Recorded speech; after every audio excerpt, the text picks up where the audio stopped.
সুপ্রিয় ভিউয়ার্স, আসসালামু আলাইকুম। আশা করি আপনারা সকলেই ভালো আছেন। স্বাগতম জানাচ্ছি নতুন আরো একটি গ্রাম বাংলার ভিডিওতে। আজকে আপনাদেরকে সুন্দর একটি গ্রাম দেখাতে চলেছি। এমন এমন সব নিত্য নতুন গ্রাম্য দৃশ্যগুলো পেতে অবশ্যই চ্যানেলটি সাবস্ক্রাইব করে পাশে থাকা বেল আইকনটি অন করে রাখবেন। ফেসবুক প্রোফাইল থেকে যারা দেখছেন তাদেরকেও অনুরোধ করব অবশ্যই ফেসবুক প্রোফাইলটি ফলো করে পাশে থাকার জন্য। আজকের এই গ্রাম বাংলার ভিডিওটি কে কোথা থেকে দেখছেন তারা অবশ্যই কমেন্ট করে কমেন্ট বক্সে জানাতে বলবেন না, অবশ্যই কমেন্ট করে কমেন্ট বক্সে জানিয়ে যাবেন। এখন বৈশাখ মাস, আকাশের তীব্র রোদ, এরকম পরিবেশে আপনাদেরকে গ্রামীণ দৃশ্যগুলো দেখানোর জন্য বের হয়েছি। অবশ্যই ভিডিওটি ভালো লাগলে লাইক কমেন্ট শেয়ার করবেন আর অবশ্যই চ্যানেলটি সাবস্ক্রাইব করে পাশে থাকবেন। আজকের এই গ্রামটি অবস্থিত ময়মনসিংহ জেলার মুক্তাগাছা থানার অন্তর্ভুক্ত রাঙামাইটা গ্রাম। ময়মনসিংহ জেলার মুক্তাগাছা থানার রাঙামাইটা এই গ্রামে হাইব্রিড বীজ ধানের এবার বাম্পার ফলন হয়েছে।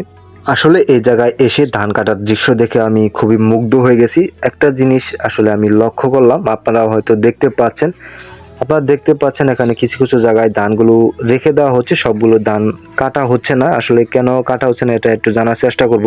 দাদা এগুলো এভাবে কাটেন কেন?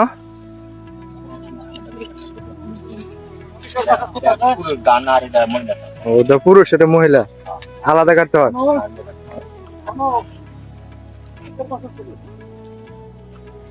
সুপ্রিয় ভিউয়ার্স, তাদের কাছ থেকে জানতে পারলাম যে এই ধানটা কেটে ফেলা হচ্ছে সেটা হচ্ছে পুরুষ, আর যেটা রেখে দেওয়া হচ্ছে সেটা হচ্ছে মহিলা।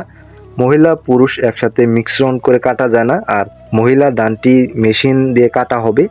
খুবই মনোমুগ্ধকর পরিবেশ। এরকম পরিবেশ কিন্তু গ্রাম ছাড়া আর কোথাও দেখা যায় না।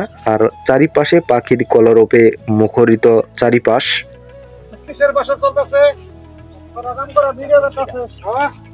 সুন্দর করে ধান কাটেন, ভিডিও করতেছি তো।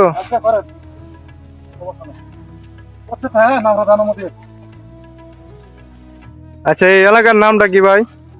রাঙ্গামাটি। রাঙ্গামাটি না, রাঙ্গামাইটা? না না না,